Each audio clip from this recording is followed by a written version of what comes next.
So this is Anime J. Sa video na ito, pag-uusapan natin ang Dragon Ball Haki Chapter 2. Kaya let's do this!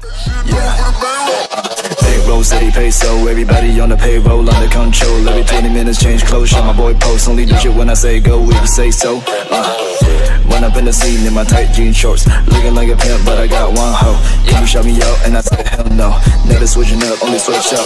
Konting recap muna tayo sa nakaraang chapter, kung saan sinubukan protektahan nila Master Ansem at Yajirobe ang cube mula sa masamang nilalang, ngunit sila ay nabigo at napaslang. Samantala makikita naman natin dito sila Goku at Vegeta na nagsasanay mula sa Virus Planet, habang nagpatawag naman ng emergency meeting ito si Grand Priest para pag-usapan ang termination mula sa isang Gods of Destruction, kung saan isa na Goku at Vegeta ang magiging kapalit. Nagsimula nga ang chapter 2 na may title na A New God of Destruction is Announced, kung saan makikita natin sa unang panel itong Zeno Palace, habang nasa loob naman ito ang lahat ng mga Gods of Destruction at mga Angels. At dito nga ay kakarating lang nila Goku, kung saan ang lahat ay nakayuko, palatandaan ng pagbibigay respeto kina Lord Zeno. Ngunit si Goku ay nakatayo pa rin at walang alam sa mga ito. At dito nga ay pagkakita pa lang ni Lord Zeno kay Goku, ay natuwa agad ang dalawa. Sabi pa nga ng mga ito, nandito na si Goku, nakarating ka sa tamang oras. At dito nga ay masayang binati ni Goku ang dalawa na parang kaibigan lamang. Dahil sa ginawa ni Goku, dito ay nagulat ang lahat at nakatingin sa kanya ng masama. Sabi-sabi naman ni Goku kay Vegeta na, Vegeta, sa tingin ko ang lahat na nandito ay galit sa akin. Habang sagot naman ni Vegeta na, syempre, silang lahat ay mga tanga, lalo ka na at si Lord Virus. Kaya itigil mo na yung bibig mo at huwag mo na palalayin pa ang sitwasyon. Habang nagtataka pa rin itong si Goku sa mga nangyayari, dito nga ay galit na itong si Lord Virus. Sabi pa nito na, kayong dalawa manahimik na kayo. Hindi ito ang tamang oras para magdaldalan. At ikaw Goku, lumuhod ka. Pag manghintayin puwersahin pa kita. Dito nga ay lumuhod na rin itong si Goku. At dito na rin nagsimula mag-announce itong si Grand Priest na ang conference ay magsisimula na, habang ito ay nakatingin kay Goku. Sabi pa nito na pakiusap, mga candidates at mga mentors lamang ang pupunta sa harapan. Dito nga ay naglaho bigla sila Virus at ang naiwan sa harapan ay sila Goku at Vegeta malapit kay Grand Priest. Dagdag pang sabi ni Grand Priest na naniniwala ako na lahat ng mga angels ay may alam tungkol dito, tungkol sa pagtatanggal ng mga gods na hindi nagagawa ang kanilang tungkulin. At ito ang dahilan kung bakit tayo may pagpupulo ngayon. At ang mga mortal na napili na papalit ay ang mga the best candidates para sa posisyon na ito. At ito ay sina Goku at Vegeta. At dito ay tumayo na nga itong si Goku at sabi pa nito na, Hi, mabait na Diyos, bakit kaming dalawa ni Vegeta ang napili? Marami pang mas malalakas kaysa sa amin sa ibang universe tulad nila Toppo at Jiren. Sagot naman dito ni Grand Priest na, isang patas na tanong Mr. Goku, kayo ang napili dahil meron na kayong karanasan sa pagsasanay na isang angels. At ito ay sobrang mahalaga para maging isang bilang Gods of Destruction.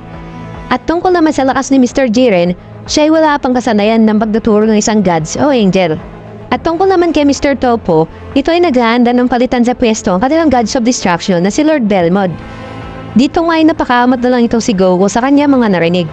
Samantala, si Vegeta naman ay napasabi nilam na, sa totoo lang, hindi ko pangarap ang maging Gods of Destruction, pero tatanggapin ko ito ng walang pag-aalinlangan kung ito ang magiging paraan para maipagpatuloy ko ang pag-training ko kay Whis. Sabi naman ni Grand Priest na, masaya akong marinig yan Vegeta. Dagdag pa nito na, Whis, ipalang mo ay Grand Zeno, kasama ng mga gods at mga angels na kailangan sila dito para maipakita ng mga iwalagad ang kaya nila para sa posisyon na ito. Sagot naman ni Whis na tungkol pala kay Goku. Maliban sa pagiging malakas niya mandirigma, ito ay may kakaya maabot ang antas ng Ultra Instinct na hindi kayang tumbasan ng kaya sino pang mandirigma sa panahon ito. Ang masaklap lang dito, kaya hindi siya bagay sa posisyon na ito, siya ay sobrang maluwag at hindi kaya mag-focus sa isang bagay at sobrang mabait. Sa sobrang bait niya, minsan ito ay nawawala sa kanyang katinuan. Sabi naman ni Goku na, ano ka ba, Whis? Sobrang napit mo naman magsalita. Maliwanag pa ni Whis na, si Vegeta naman ay walang kakaya na gumamit ang Ultra Instinct pero ito ay nag-training para mamaster ang pagwasak at mabilis ang kanyang pagulad. Siya rin ay malakas na mandirigma, hindi tulad kay Goku. Siya ay seryoso sa lahat ng respeto, taglay niya din ang matinding walang habang ugali na kinakailangan upang gampanan ang gawain ng Destroyer. Dahil dito, inaasar ni Vegeta, itong si Goku, kita mo na Kakarot, mas magaling ako sa'yo. Sabi naman ni Grand Priest na, maliban sa mga impormasyon na galing kay Whis, na lahat ng mga Gods of Destruction at Angels ay magbibigay ng kanilang mga boto. Pagkatapos nun, si Grand Zeno na magpapasya kung sino na ang magiging bagong Gods of Destruction. At dito nga ay nagkaroon ng lihim ng pagboboto ang lahat ng mga angels at gods para sa magiging bagong gods of destruction. Pagkatapos namin ng oras, dito ay sinabi na ni Grand Priest ang doon resulta ng ginawang pagbobotohan. Sabi pa nito na lahat ng 12 gods at 12 angels ay nakaboto na at nagresulta ito sa 24-0.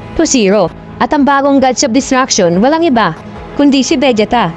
Dahil dito napangiti itong si Vegeta. Sabay pangasar pa nito kay Goku. Narinig mo ba ang desisyon? Sagot naman dito ni Goku na, ganun ba? Hindi sa gusto ko maging gods of destruction pero ayoko sana matalo ng ganun lang eh.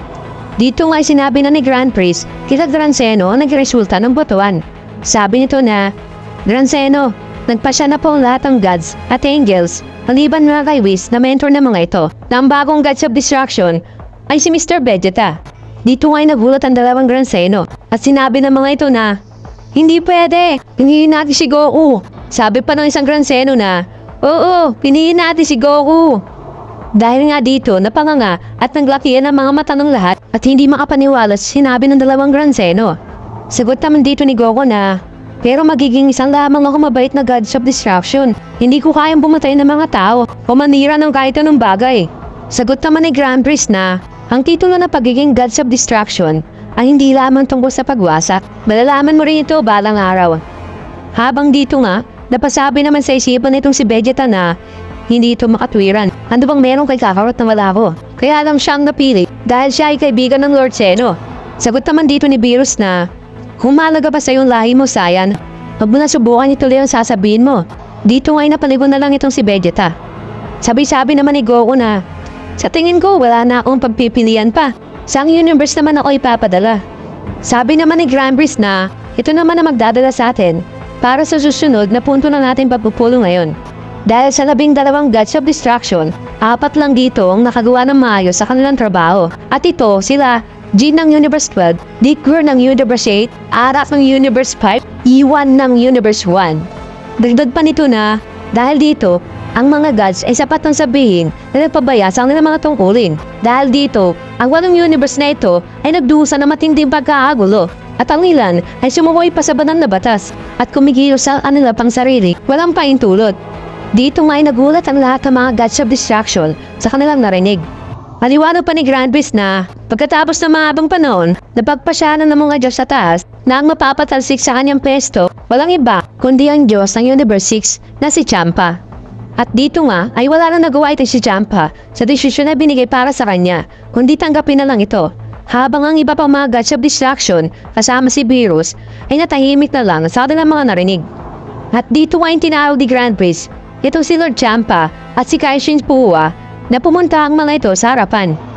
Paliwanag pa ni Grand Priest na sa madaling salita, ang Panginoong pinag-uusapan ay umalis sa kanyang teritoryo at pumasok sa mundo ng Universe 7 nang walang paintulot. Ginawa niya ito para sa kanyang pangsarili na bisyon na ipulin ng mga Super Dragon Ball. Dahil sa mga maling ginawa niya, napagpasyahan namin na hindi na siya ang nararapat para sa kanyang posisyon. Sabi naman ni Champa sa kanyang isipan na inaasahan ko na itong mangyayari. Pero anong susunod na mangyayari sa akin ngayon? Sabi pa ni Grand Priest na mula ngayon, mawawala ng iyong kakayahan bilang Diyos. Ibig sabihin, hindi ka na magiging immortal at magsisimula ka ng tumanda at mamumuhay ng natural tulad ng iyong ginagawa bago ka naging Diyos. Dagdag pa ni Grand Priest na pwede ka pumili ng kahit anong lugar sa Universe 6 para doon mabugulin ang natitirang bahagi ng iyong buhay. Sagot naman ni Champa na sa ganitong pagkakataon, inihiling ko na gusto kong manatili sa planetang tinatawag na Earth. Para sa di nakakaalam, ang Universe 6 at Universe 7 ay halos magkaparehas lamang. Kung ano meron sa mundo ng Universe 7, ay meron din sa Universe 6. Kaya meron din planetang Earth sa Universe 6. Sabi naman ni Kaishin Puwa na, sinubukan ko kumbinsin siya na maging masipag, pero hindi niya talaga pinapakinggan. Kahit na ilang beses kong ipaliwanag sa kanya ang magiging resulta ng kanyang pag-uugali. Paliwanag pa ni Grand Priest na, Kaishin Puwa, dahil kaugnay ang iyong buhay sa iyong gods of destruction, kapag nawala ang kanyang Diyos sa kapangyarihan, agad kang mamamatay. Pagkatapos, ikaw ay ipapadala sa pinakamataas sa planeta ng inyong universe para magpatuloy bilang isang yumaon na Diyos. Sagot naman ni Kaishin Puwa na, kung iyan ang kinandana para sa akin, wala akong magagawa kundi tanggapin ito. Dito ay tinanong ni Grand Priest sila Lord Zeno kung gusto na ba nitong simula ng termination. Dito nga'y sumagot agad sila Lord Zeno na, "Yes! Yes!" At dito nga'y nagsimula na sila Lord Zeno na tanggalan ng divinity bilang Diyos itong si Lord Champa. Sabay nito ang pagkamatay ni Gaishin Puwa, kaya ito nagkaroon ng angel ring sa kanyang ulo. At dito nga'y tinawag ni Grand Priest itong si Bados upang hiyatin sila Champa sa Universe 6 para sa huling paninilbihan dito. Sabi naman dito ni Bados kay Champa na, "O Panginoong Champa, ito na muli natin paglalakbay na magkasama. Sobrang lungkot ang nararamdaman ko ngayon." Dahil dito, painis na sinabi ni Champa na, "Ikaw na lang ang mag-i-enjoy sa mga walang kwenta mong performance." At dito nga ay bago umalis itong sila Champa, lumingon muna ito sa kanyang kapatid na si Beerus. Kapalit dito, ang pagtitig ni Beerus sa kanyang kapatid habang ito ay papalayo. Sabi pa ni Grand Priest na, ngayong natanggal na si Lord Champa sa kanyang pwesto, ang susunod na lang na kailangan gawin ay ng ritual para palitan ito ng bagong Gods of Destruction na si Son Goku. At ang lahat ay pwede nang umalis. Dagdag pa nito ay Son Goku na meron ka lang 24 hours para manatili sa planetang Earth. Pagkatapos nito, sisimulan na ang ritual sa Universe 6. Pagkatapos nga nito, dito nga ay masayang umabit kay Son Goku itong dalawang Lord Zeno para iayaan siya may paglaro dito. Sabi naman ni Goku na, "Gustuin ko may paglaro sa inyo ngayon, kaso nga hindi pwede dahil ako ay magiging isa ng Gods of Destruction ngayon. Sa tingin ko, kailangan ko munang umuwi sa amin para ako ay mapagpaalam sa kanila. Tsaka sigurado ako na maghahanda ng isang party si Bulma kapag nabalitaan niya ito." Sagot naman dito ng dalawang Lord Zeno na ganun ba? Okay lang yun, dahil ikaw na isang immortal ngayon, ay marami ka ng oras para makipaglaro sa amin. Maglalaro tayo sa loob ng maraming panahon, tama? Sagot naman ni Goku na, "Oo naman, pero sa ngayon, kailangan ko na munang umalis." At dito nga ay umalis na sila Goku pabalik sa planetang Earth. Lumipat naman na eksena dito sa Capsule Corporation, kung saan nag-aabang ang lahat sa pagbabalik nila Goku.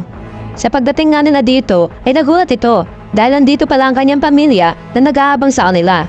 Sabay tanong naman ni Bulma na bakit ang bilis yung makabalik at bakit kasama niyo si Lord Beerus at si Supreme Kai. Wag yung sabihin nga sa panganib na naman ng Earth. Sagot naman dito ni Beerus na hindi sa pagkakataong ito dahil nandito kami para makasali sa party ni Goku bago siya umalis. Dito ay nagulat itong si Chichi at napatanong na, "Party? Bago umalis? Aalis? Saan naman pupunta?" Sagot naman dito ni Goku na, Chichi, ako nga pala ang napili bilang susunod na Gods of Destruction. Kaya dahil doon, sa ibang universe na ako mananatili." Dito nga ay nagulat ang lahat sa narinig nila. Matapos nga may balita ni Goku na siya ay magiging Gods of Destruction, si Bulma ay nagpatawag agad ng emergency party sa Capsule Corporation. At ang lahat ng kaibigan ni Goku ay nandito para mas maintindihan ng mga ito kung bakit mayroong magaganap na farewell party. Dito nga ay gumakain ng masaya ang lahat habang napansin naman ni Goku na malungkot itong si Chichi. Sabi pa nito na, "Chichi, hindi ko gusto maging Diyos, sumpaman.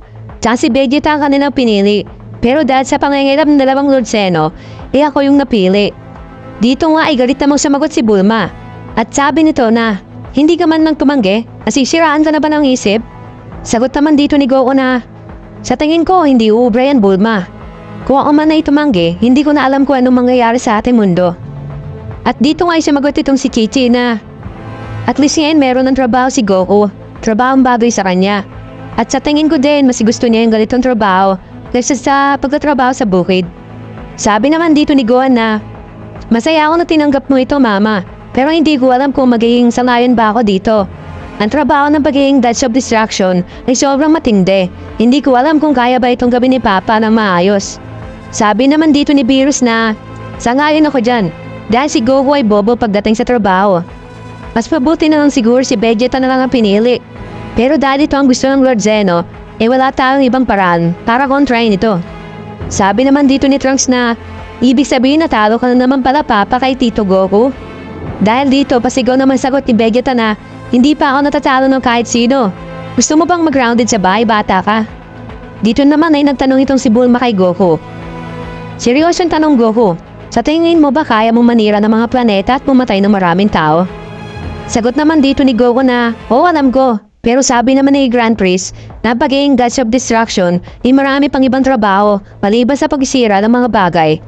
Sa totoo lang, ang plano ko ay iwasan na pumatay ng maraming tao hanggang sa makakaya ko." Tanong naman ni Gohan na, Ibig bang sabihin nito magtatrabaho ka kasama ng isang Kaioshin? Sagot naman dito ni Goku na sa totoo lang wala akong idea Dahil na mawala pagiging immortal ni Lord Champa, sabay nito ang pagkamatay ng Kaioshin sa kanilang mundo. Kaya ang ibig sabihin ay mag-isa lang ako. Paliwanag naman dito ni Supreme Kai na ang isang buhay ng Supreme Kai ay kadugtong ng buhay ng Gods of Destruction. Simula na mawala kay Lord Champa ang lakas niya sa pagiging Diyos at immortal nito, kasabay nito ang pagkamatay naman ni Lord Pua. Ang buhay mo rin Goku ay magdudugtong sa isang Kaioshin at ito ay mangyayari bukas sa ritual.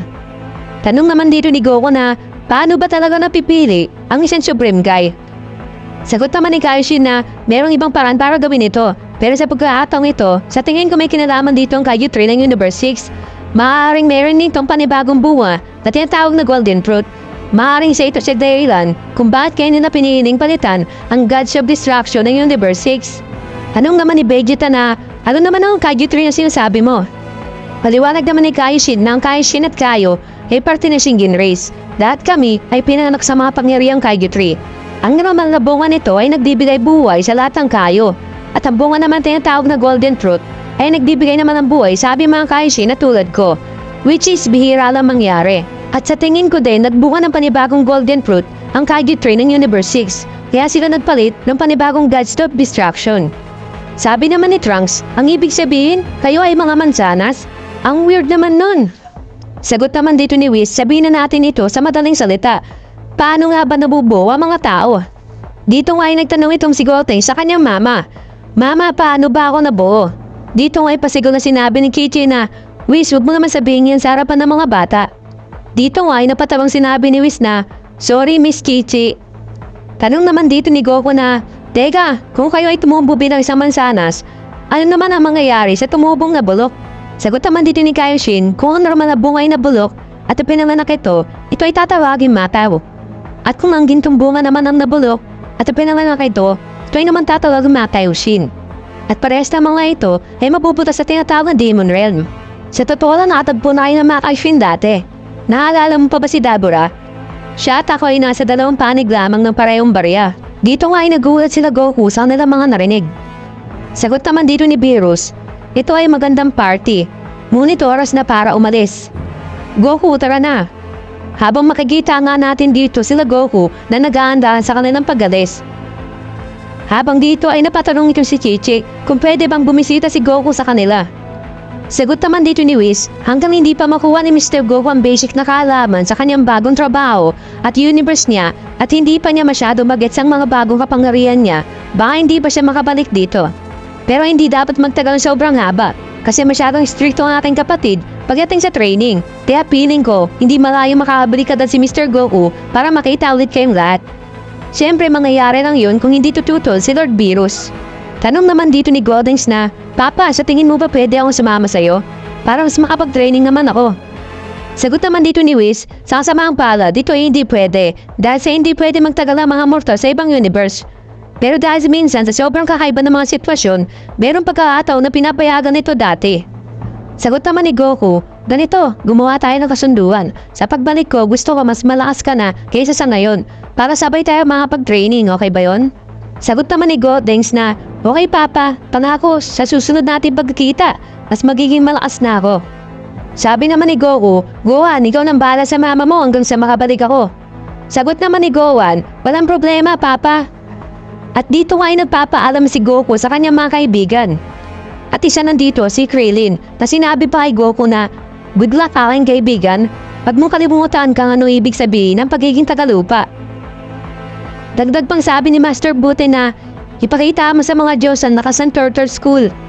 Sabay tawag naman ni Vegeta kay Goku. Hoy Kakarot, kahit na may powers ka na ng Diyos o mortal, huwag ka mag-iisip na tapos na ang pagiging magkaribal natin.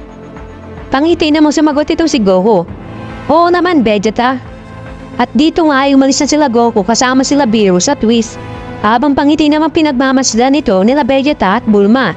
At pabulong na sinabi ni Bulma, good luck Goku, maghihintay kami. So this is the end of the chapter. Kaya kung nagustuhan mo ang ating video, huwag mo kalimutan mag-iwan ng like at comment dyan sa ibaba at pindutin mo rin ang ating subscribe button at bell icon para hindi mo ma-miss ang mga video pa nating ilalabas.